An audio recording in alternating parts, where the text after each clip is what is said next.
America সাম্রাজ্যের সুদিন আর ফিরছে না। একদিকে ইরানের সঙ্গে করুণভাবে যুদ্ধে পরাস্ত হবার পর ডোনাল্ড ট্রাম্প যখন ফ্রান্সের ভার্সাই রাজপ্রাসাদে বসে লজ্জাজনক চুক্তি স্বাক্ষর করছে ইরানের সঙ্গে, সেদিনই চীনের রাষ্ট্রপতি শি জিনপিং আমেরিকাকে আরো জোর ধাক্কা দিল। ডলারাইজেশন, আমেরিকার ডলারের পতনকে সুনিশ্চিত করতে শি জিনপিং একটি মোক্ষম আইন পাশ করলেন তার দেশে। 17ই জুন চীনের পার্লামেন্টে পাশ হয়ে গেল একটা ভয়ঙ্কর আইন। এই আইনের বলে আগামী দিনে চীন মার্কিন মুদ্রা ডলারের পরিবর্তে চীনের মুদ্রা ইউয়ানের ব্যবহার বাড়াতে চলেছে। এতদিন বিশ্ব বাণিজ্যে চীনই ছিল সেই রাষ্ট্র যে রাষ্ট্র আমেরিকার ডলারের সবচাইতে বৃহৎ মজুত রাখত। সেই চীন যখন বাণিজ্যে ডলারের পরিবর্তে তার দেশের মুদ্রা ইউয়ানের ব্যবহার বাড়াতে যাচ্ছে, তখন একটি বিষয় খুব স্পষ্ট করে বলা যায়, ডলারের মৃত্যু ডোনাল্ড ট্রাম্প আর আটকাতে পারবে না। আমরা প্রথম থেকেই বলে আসছিলাম, ইরান যুদ্ধ বর্তমানে যে বিশ্ব ব্যবস্থা রয়েছে, গ্লোবাল অর্ডার রয়েছে, সেই গ্লোবাল অর্ডারকে কমপ্লিটলি ডিসরাপ্ট করবে, চেঞ্জ করে দেবে। আর সেই ঘটনার সূত্রপাত দেখতে পেলাম আমেরিকা যখন ইরানের কাছে পরাস্ত হচ্ছে, সেই সময়ে ইরান এবং চীন নতুন করে বন্ধুত্বের বাঁধনকে আরো সুদৃঢ় করলো এবং একসাথে হাত মিলিয়ে এই ডলারকে ধ্বংস করার, খুন করবার এক শক্তিশালী চাল চেলে দিল চীন এবং ইরান একসাথে। 1970-এর দশকে আমেরিকা যখন সৌদি আরবের বাদশাকে একরকম বাধ্য করেছিল আমেরিকার ডলারে তেল বিক্রি করতে, আর তারপর থেকে গোটা পৃথিবীতে ডলারের আধিপত্য শুরু হয়ে যায়। ডলার হয়ে যায় বিশ্ব বাণিজ্যের একমাত্র নির্ভরযোগ্য মুদ্রা। 50 বছর অতিক্রান্ত হয়েছে, দিনে দিনে মার্কিন সাম্রাজ্য ফুলে ফেপে উঠেছে এবং ডলার গোটা পৃথিবীতে রাজত্ব করে এসছে। কিন্তু এই ইরান যুদ্ধে পরাস্ত হবার পর পৃথিবীতে একটা নতুন সমীকরণ তৈরি হয়েছে। ইতিপূর্বেই ইরান এবং চীন তাদের মধ্যেকার যে বাণিজ্য হতো, সেই বাণিজ্য কিন্তু ডলারকে বাইপাস করে ইউয়ান এবং ক্রিপ্টোকারেন্সিতে হয়েছে। আর এবার ইরান যখন বিজয়ীর বেশে বিশ্বে আবির্ভূত হয়েছে, তখন চীন আর ইরান সমকক্ষ হয়ে পাশাপাশি বসে আগামী দিনে বিশ্ব বাণিজ্য শাসন করবে, সেই কথাই ঘোষণা করেছে একদিকে শি জিনপিং, অন্যদিকে ইরানের পক্ষে ইরানের পার্লামেন্টের স্পিকার মোহাম্মদ বাকের গালিবাফ। এই দুই নেতা জানিয়েছে আগামী দিনে চীন এবং ইরান ঐক্যবদ্ধভাবে হাতে হাত মিলিয়ে বিশ্ব বাণিজ্যে তারা পাড়ি জমাবে। এখানে একটা মজার সমীকরণ রয়েছে। এই মুহূর্তে ইরান তার দেশের তেল উত্তোলন বিপুলভাবে বাড়াতে চলেছে, ওদিকে বিশ্বের বাজার এখন একেবারে উন্মুক্ত ইরানের জন্য। তাই যে কথা আমরা বলছিলাম, 70-এর দশকে যেভাবে সৌদি আরবকে নিয়ন্ত্রণ করেছিল আমেরিকা, ডলারের আধিপত্য শুরু করেছিল, এখন বর্তমানে ইরান সব দিক থেকে প্রস্তুত হয়ে রয়েছে। দেশে রয়েছে 18,000-এরও অধিক নলেজ বেসড কোম্পানি, আর তার কাছে রয়েছে খনিজ তেলের বিপুল সম্ভার, পেট্রোকেমিক্যালস, রাসায়নিক সার, অটোমোবাইল, ডিজিটাল গ্যাজেটস, কি নেই ইরানের অভ্যন্তরে। তাই চীন এবং ইরান, পৃথিবীর এই দুই শক্তিশালী দেশ ঐক্যবদ্ধভাবে আগামী দিনে আমেরিকাকে বড় সড়ো চ্যালেঞ্জ ছুড়ে দিতে যাচ্ছে।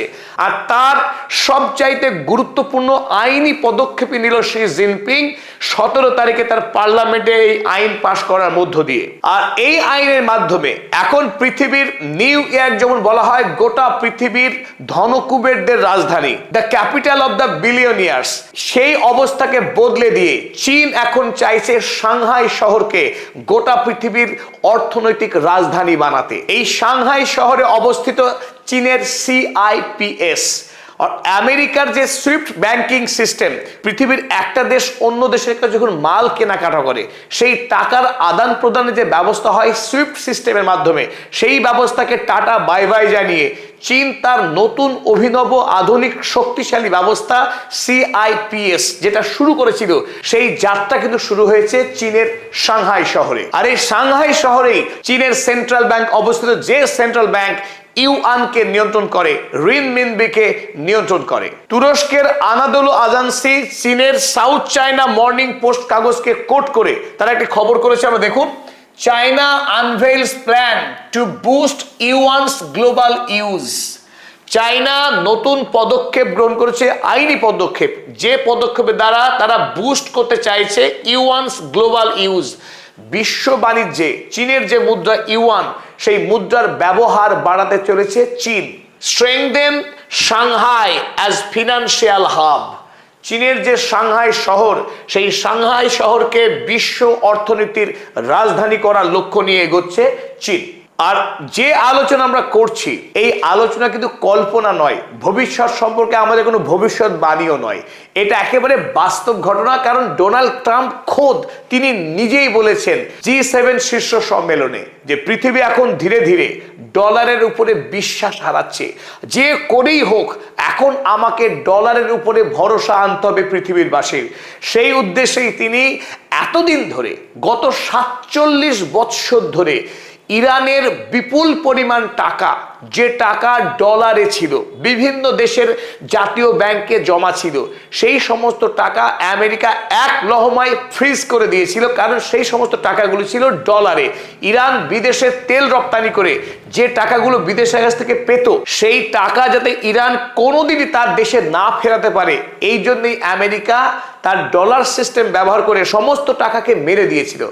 এবার যখন ইরানের সঙ্গে চুক্তি করছে আমেরিকা, ডোনাল্ড ট্রাম্প দরাজ হস্ত হয়েছেন। এতদিন ধরে যে টাকা বিদেশি ব্যাংকে আটকে ছিল, সেই সমস্ত টাকা, যার পরিমাণ প্রায় 120 বিলিয়ন ইউএসডি, এই বিপুল পরিমাণের টাকা ইরানকে ফিরিয়ে দিচ্ছে ডোনাল্ড ট্রাম্প। কারণ কি? এর ব্যাখ্যা হিসেবে ডোনাল্ড ট্রাম্প বলছেন যে এখন সেই সময়, যে সময় ডলারের প্রতি বিশ্বাস ফেরাতে হবে পৃথিবীর রাষ্ট্রগুলোর। যদি বিশ্বাস না ফেরানো যায়, ডলারের মৃত্যু অবশ্যম্ভাবী, অর্থাৎ ডি-ডলারাইজেশন কেউ আটকাতে পারবে না। চলুন আমরা দেখে নিই তিনি কি বলেছেন। It is not our money, it is their money. কোন প্রসঙ্গে বলছেন? যে টাকা এতদিন ইরানের টাকা বিদেশে আটকে রেখেছিল আমেরিকা, তিনি বলে এই টাকা আমাদের নয়, এই টাকা ইরানের। And we froze it at a certain point in time. এবং এই টাকাকে আমরা ফ্রিজ করে দিয়েছিলাম বিভিন্ন সময়ে। এখন সময় এসেছে কি? I guess we are going to have to give it back. আমার এখন মনে হয় এই টাকা ইরানকে ফিরিয়ে দেওয়া খুব প্রয়োজন এসেছে। If we didn't give it back, যদি এই টাকা আমরা ফেরত না দিই, nobody would ever invest in the dollar again. পৃথিবীর কোন রাষ্ট্র আর ডলারে টাকা নিবেশ করবে না, ডলারের মাধ্যমে বাণিজ্য করবে না। তিনি স্পষ্ট বুঝতে পারছেন, স্পষ্ট ইঙ্গিত দিয়ে দিলেন যে ডলারকে যদি বাঁচাতে হয়, তাহলে ডলারের ব্যবস্থার মাধ্যমে কোনো দেশকে শাস্তি দেওয়া যাবে না। একবার রাশিয়াকে শাস্তি দিতে গিয়ে আমেরিকা পস্তাচ্ছে, আর নতুন করে ইরানের সঙ্গে চুক্তি করবার পরেও যদি এই ডলারে টাকা ফেরত না দেয়, ডলারের মৃত্যু অবশ্যম্ভাবী। তবে ইরান এই সান্ত্বনা বাক্যে খুশি হওয়ার পাত্র নয়। আগামী দিনে আমেরিকা যাতে নতুন করে আর ইরানের দিকে চোখ তুলে না তাকাতে পারে, সেই ব্যবস্থা ইরান না করে ছাড়বে না। মধ্যপ্রাচ্যে ইসরায়েল যাতে আর নতুন করে গণহত্যা না চালাতে পারে, তার জন্য আমেরিকার এই অর্থনৈতিক আধিপত্য খর্ব করা ভীষণ জরুরি। তাই ইরান এবং চীন হাত মিলিয়ে আগামী দিনে ডলারের বিরুদ্ধে তাদের যে লড়াই, সেই লড়াইকে আরো শক্তিশালী করতে যাচ্ছে, তেমনটাই ইঙ্গিত মিলছে এই মুহূর্তে। তবে পরিশেষে আপনাদেরকে জানাই, পদাতিক পরিবার ঢাকায় আসছে। তো কবে আসছে তার উত্তর এই, যখন আমাদের পদাতিক চ্যানেলের সাবস্ক্রাইবার 5 লক্ষের মাইল ফলক ছুবে, তখনই আমরা ঢাকায় পৌঁছবো। তারপরে আমাদের ঢাকায় যাওয়া নির্ভর করছে আমাদের সাবস্ক্রাইবার সংখ্যা 5 লক্ষে পৌঁছানো। যত তাড়াতাড়ি পৌঁছবে, তত তাড়াতাড়ি আমরা আপনাদের সঙ্গে সাক্ষাৎ করতে পারবো। তাই আপনাদের কাছে অনুরোধ, আপনারা এবং বন্ধুরা সকলে মিলিতভাবে আমাদের পদাতিক চ্যানেল সাবস্ক্রাইব করুন এবং দেশ বিদেশের বিভিন্ন প্রান্তে আমাদের এই বার্তাকে পৌঁছে যাওয়ার সুযোগ করে দেবেন। এতক্ষণ ধরে আমাদের সঙ্গে থাকার জন্য আন্তরিক কৃতজ্ঞতা এবং ধন্যবাদ সকলকে।